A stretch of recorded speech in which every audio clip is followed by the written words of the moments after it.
हा त्या ब्लॉकचेनच्या पाठीमागचा कन्सेप्ट आहे. औषधामध्ये पण एखादी आस्थापना असू शकते, येस, त्याची फूडमध्ये पण असू शकते. बिलकुल. ते सगळे तुम्ही तिथं ऐकलंय, सगळं बघितलंय, परत करेक्ट नाही. मला तुमच्याकडून तुम्ही त्याच्यावर नेमकं करणार काय? त्यांच्या एका उद्योगाने समजा जर कंप्लायन्स केलं नसेल तर त्याचे सर्व उद्योग एकाच राडाखाली येणार. Please understand. ना लायसन्स असतं त्यावेळेस त्या पर्टिक्युलर फर्मला असतं, तसे कंप्लायन्सेस त्यांनी करणं अपेक्षित असतं. पण एकच माणूस आहे, त्याचे 4 उद्योग आहेत, राईट? म्हणजे त्यांचे कोणते कोणते उद्योग आहेत, दुसरीकडे तसे कंप्लायन्सेस लॅब्स आहेत की आम्हाला बघता येतील.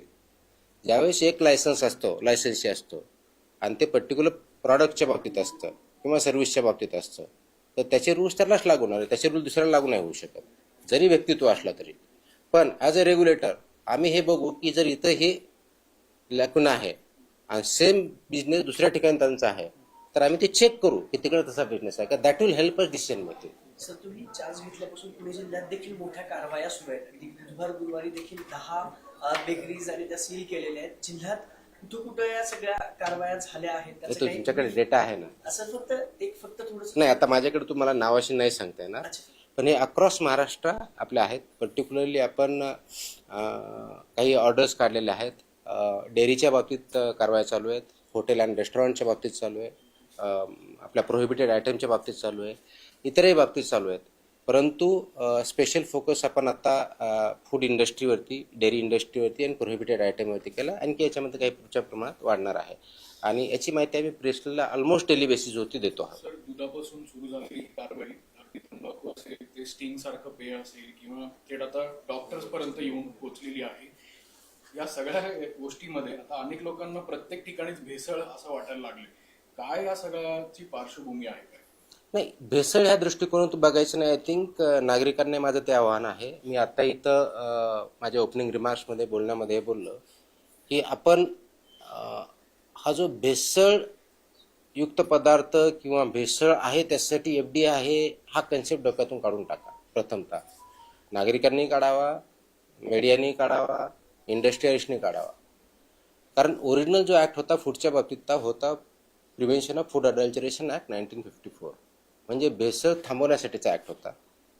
दॅट वॉज चेंज इन 2006, 2006 मध्ये चेंज झाला आणि त्याच्यानं food safety and standards act आला 2006 मध्ये. त्याचं इम्प्लिमेंटेशन 2011 पासून सुरू झालं. हा 360 डिग्री चेंज आहे, prevention of food adulteration to food safety and standards.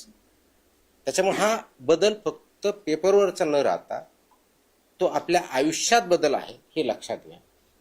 म्हणून आपण एखाद्या पदार्थाकडं किंवा वस्तूकडे बघताना ती अडल्टरेशन आहे की नाही एवढं न बघता ती स्टँडर्ड प्रमाणे आहे की नाही हे बघायला शिकलं पाहिजे. कारण स्टँडर्डच्या आधारे सेफ्टी आहे. स्टँडर्ड जर असेल तर ऑफकोर्स ती चांगली आहे. आणि म्हणून ते कोणते स्टँडर्ड्स आहेत ते फसानी ठरवलेले आहेत. आतापर्यंत त्याच्यामध्ये फूड सेक्टरमध्ये 22 प्रकारचे स्टँडर्ड्स आहेत वेगवेगळ्या पद्धतीने. त्या स्टँडर्ड प्रमाणे ते प्रॉडक्ट असावा, ते मार्केटमध्ये यावे आणि ते कंझ्युमरला त्या स्टँडर्ड प्रमाणे भेटावे, हा त्याच्या पाठीमागचा उद्देश आहे. हे कंप्लायन्सेस उद्योगाने करायचे आणि ॲज अ रेग्युलेटर म्हणून ते कंप्लायन्स करताय की नाही हे FDAने बघायचं. ह्या सगळ्याचा ओव्हरऑल उद्देश ह्या नागरिकांच्या हेल्थ याच्याशी संबंधित आहे. म्हणून सेफ्टी आणि health of people is of importance हा त्याच्यातला इश्यू आहे. आणि म्हणून हे सगळं करताना आपली हेल्थ चांगली राहायची असेल तर आपण ज्या गोष्टी खातो, पितो, औषध घेतो ह्या स्टँडर्ड प्रमाणच्या आहेत का, सेफ आहेत का, हायजिनिक आहेत का हे बघणं गरजेचं आहे. त्याच्यामुळं फक्त एक्सपायरी डेट कधी आणि किती किंमत एवढ्या पुरतं बघणं न थांबता त्याचे इन्ग्रेडियंट काय आहेत आणि ते स्टँडर्ड प्रमाणे आहेत की नाही याच्यावरती फोकस होणं गरजेचं आहे. तो अप्रोच चेंज होणं गरजेचं आहे. फक्त भेसळ आहे अशा दृष्टिकोनातून न बघता ते स्टँडर्ड आहे का, सेफ आहे का आणि तुमच्यासाठी ते योग्य आहे का हे जर बघितलं तर खूप चेंज होईल. आणि त्या दृष्टीने ती आपली मानसिकता ॲज अ कंझ्युमर म्हणून आपली बदलण्याची गरज आहे. ॲज अ इंडस्ट्री म्हणून त्यांनी कंप्लायन्सच्या दृष्टिकोनातून बदलणं गरजेचं आहे आणि ॲज अ रेग्युलेटर म्हणून आम्ही त्या दृष्टीने बघणं गरजेचं आहे. अनेक जिल्ह्यातल्या अनेक आस्थापनांकडे लायसन्स देखील नाहीयेत. विना परवाना इतके दिवस झालं तो सगळा बिझनेस चालू आहे. ज्यांच्याकडे आहेत त्यांनी रिन्युएट नाही केले. तुम्ही ते पण बघताय आता सगळं.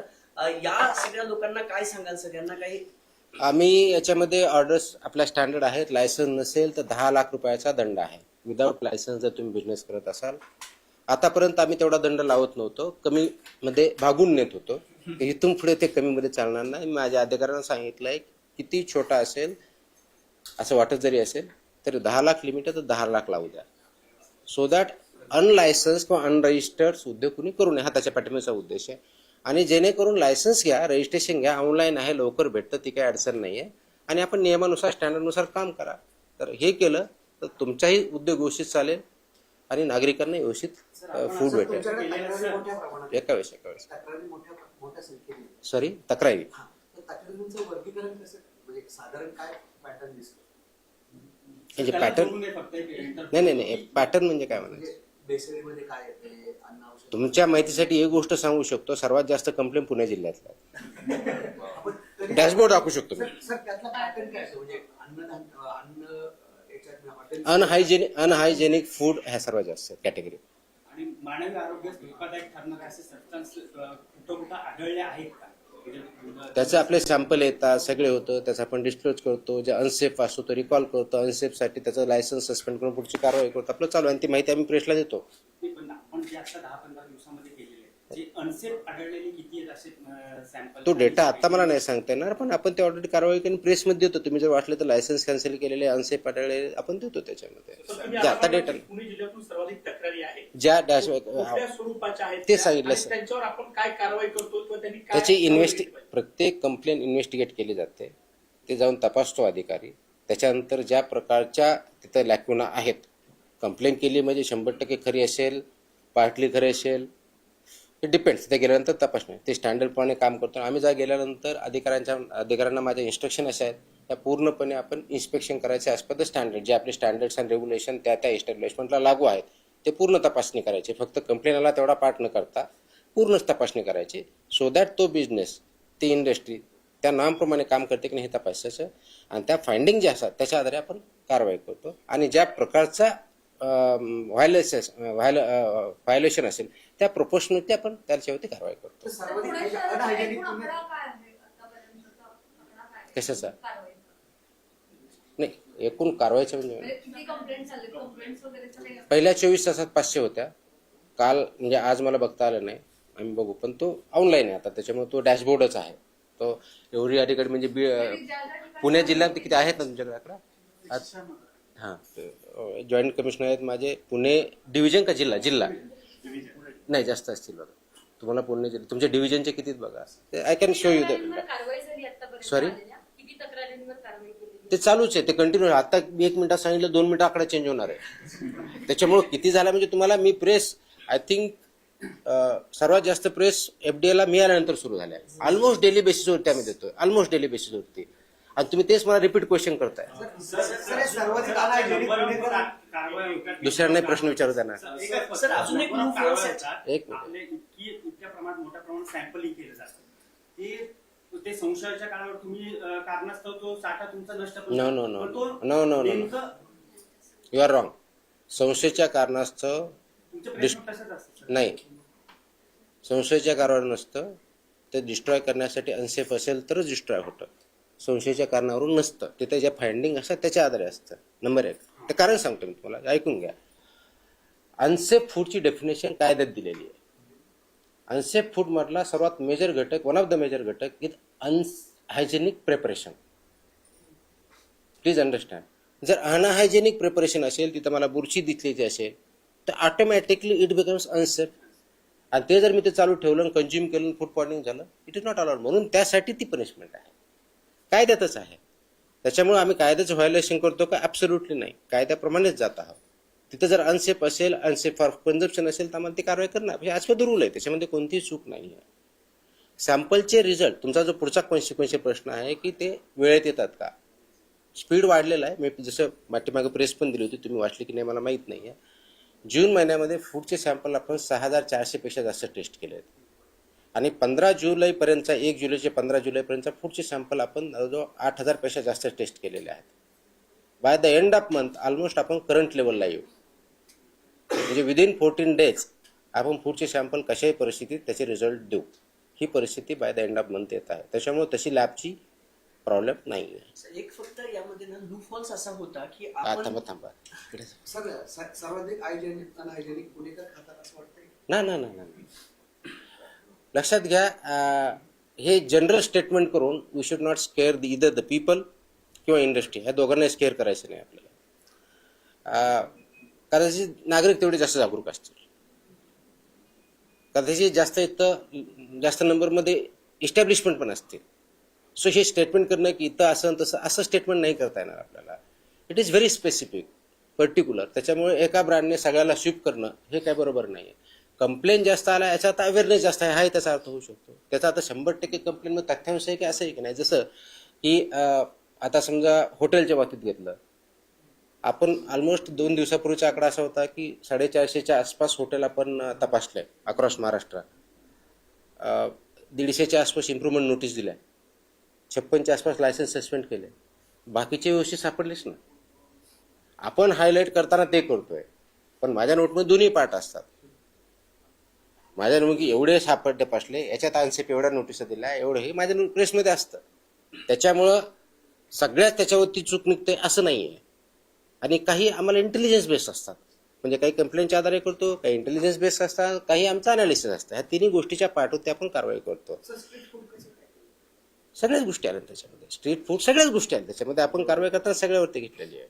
ॲट वन गो तुम्ही मला सगळ्याच कारवाई करणं शक्य नाही, कारण ते आपल्याला 100% माझ्याकडे 12 lakh plus food business registered आहे. ॲट वन गो 12 लाखवरती काम करू शकतो का? Not possible. आपण सॅम्पल बेसिसवरतीच काम करतो. कंप्लायन्सेस फूड इंडस्ट्रीने करायचे, आणि माझा प्रेस नोट देण्यापाठीमागचा ॲक्च्युअली उद्देश माझा हा असतो, लोकांमध्ये अवेअरनेस क्रिएट व्हावा त्याच्यासाठी.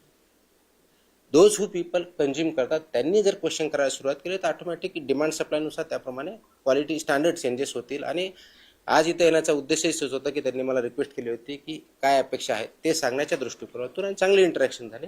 तो मेसेज त्यांच्यापर्यंत पोहोचवता. दिस इज अ होल इकोसिस्टमचा पार्ट आहे. Last 2 questions. एक मिनिट हा. कशावरती? सर्वांवरती करतो आपण. सगळे प्रेस नोट देतो. तुम्ही मी बघितलं, मला एक जाणवलं की मी फार्मसीचे सुद्धा नोट्स देतो, ड्रगच्या सुद्धा प्रेस नोट देतो. तुम्ही ऑब्झर्व करा, त्याच्यामध्ये सगळं नमूद असतं. डेली येत नाही, पण जेव्हा जेव्हा त्याप्रमाणे कारवाई होते 2-3 दिवसामध्ये त्यांची सुद्धा येते. ऑफकोर्स ते लॉजिकल कन्क्लुजनला जातं. ते नुसतं कारवाई केली संपलं असं नसतं. टेस्टिंग लॅबच्या एक मिनिट, लास्ट क्वेश्चन. हिंदी में नहीं, इंग्लिश में बोलूंगा, बताइए. सर एक मराठीत द्या ना. टेस्टिंग लॅब एक मिनिट शेवटचा. हा, मुद्दा असा आहे, जिथे तुकाराम मुंडे जातात तिथे कारवाई सुरू होतात, धडाका सुरू होतो, पण पुन्हा बदली होते त्यांची. पुन्हा ते जसे ते पण पहिले पाडे पंचवत. आता इथं किती दिवस सरकार तुम्हाला ठेवेल माहित नाही, कारण प्रेशर आहे जनतेमधनं, मान्य आहे. पण त्यानंतर पुढे काय, कारण एक सिस्टीम लागली पाहिजे. माझा प्रयत्न सिस्टम लावण्याचाच असतो. माझा प्रयत्न सिस्टम लावण्याचाच आहे. आणि आजही ते मी इथं ॲड्रेस करताना हेच सांगितलं की आपण we have to create systems. ते स्टँडर्ड प्रमाणे आहेत आणि त्या लास्ट लॉंग होतील. कारवाई त्याचा एक पार्ट आहे, हा एकमेव पार्ट नाही. सगळ्या फ्रंटवरती काम चालू आहे, सगळ्या फ्रंटवरती. म्हणजे माझ्या अधिकाऱ्यांना एम्पॉवर करण्याचं आहे, त्यांचा अवेअरनेस वाढवण्याचा आहे, इंडस्ट्रीचा अवेअरनेस आहे, त्यांनी स्टँडर्ड पाळावं त्याच्या बाबतीत आहे, ऑटोमेशनच्या बाबतीत काम चालू आहे. राईट. जसं की रजिस्ट्रेशन जे म्हणलं रजिस्टर्ड आहे ते 1 महिन्यात 1.5 महिन्यात जवळजवळ 1 लाखापेक्षा जास्त रजिस्ट्रेशन वाढले. ह्या सगळ्या फ्रंटवरती काम चालू आहे. इन्स्पेक्शन आम्ही करायला लागलो जास्त, इन्स्पेक्शनच्या आधारे कारवाया करतोय. प्रोहिबिशनवरती भरपूर कारवाया होत आहेत. याचा परिणाम कारवाईचा असा अपेक्षित असतो की जे स्टँडर्डच्या बाहेर किंवा रूलच्या बाहेर चालतात त्या बिझनेस बंद व्हावेत आणि स्टँडर्डप्रमाणे काम करावं. ती सिस्टम आपण बसतो आणि म्हणून ते ऑटोमेशनपर्यंत आपल्याला घेऊन जायचं आहे. दिस इज सिस्टीम आधी होती, आता तुम्ही आली होती, आणखी ओव्हर ऍक्टिव्हेट म्हणूया की ऍक्टिव्हेट झाली. पण तुम्ही गेल्यानंतर पुन्हा तीच सिस्टीम पुन्हा पॅसिव्हनेसला गेलं, मग उपयोग काय? नाही, आपण प्रयत्न करूया ना, आपण सगळे मिळून प्रयत्न करू की अशा पद्धतीने चांगल्या पद्धतीने चालेल. Yes yes yes. Yes, so my question was the same. You just attended a food safety summit here. What was the interaction with the industry? What See, food safety. This concept was basically to interact with entrepreneurs and industries working in food sector. How to promote food safety is the issue which we are addressing. As a regulator, we have to implement and execute regulations which are there as per the FSSAI. There are 28 regulations, of which 22 belong to food safety and standards. These standards need to be implemented in letter and spirit by food safety industry. These have to be complied by industries and entrepreneurs who are working in this sector in the interest of safety and hygiene, health of the people. Whether that following or not, implementing or not, that is the job of regulator as a FDA commissioner of the state to implement it. So this interaction was intended to have a two-way dialogue between FDA as a regulator and entrepreneurs and industries who are working in this sector. So they had certain issues which were not very clear to them. I addressed those issues. I told the expectations as a government, what we have expectations as a regulator, what we have expectations from the industry. Government expect growth and development across India, across state. Each individual has to grow, has to be healthy. In that matter, as a regulator, what we are expecting is you have to implement as per the standards which are laid down, and this standard affect the food consumed by every citizen leads to and affects health. This health depends on what type of products you make. The moment you take ownership and you start making products as per standard, health of the people will benefit, efficiency will go up, productivity will go up, growth will boost. So that's where they need compliances to be done as per all these 22 regulations wherever they apply. And as a regulator, we will ensure that those don't comply will be taken to task, and those who comply have nothing to fear. This is the overall crux of it. Going forward, they suggested, can we have some committee? I am for it. If they want to have interaction, we can have a committee, their representative, and we will sit and meet regularly. If they have certain issues, they can discuss with us, and whatever their issues, we'll address them. What is blockchain technology? Blockchain technology, everybody aware. But how you implement it in FD? See, the issue is automation. The issue came up that how can they have, they know the circulars, recall orders to the public at large. So that is already made available on my website, FDA Maharashtra website.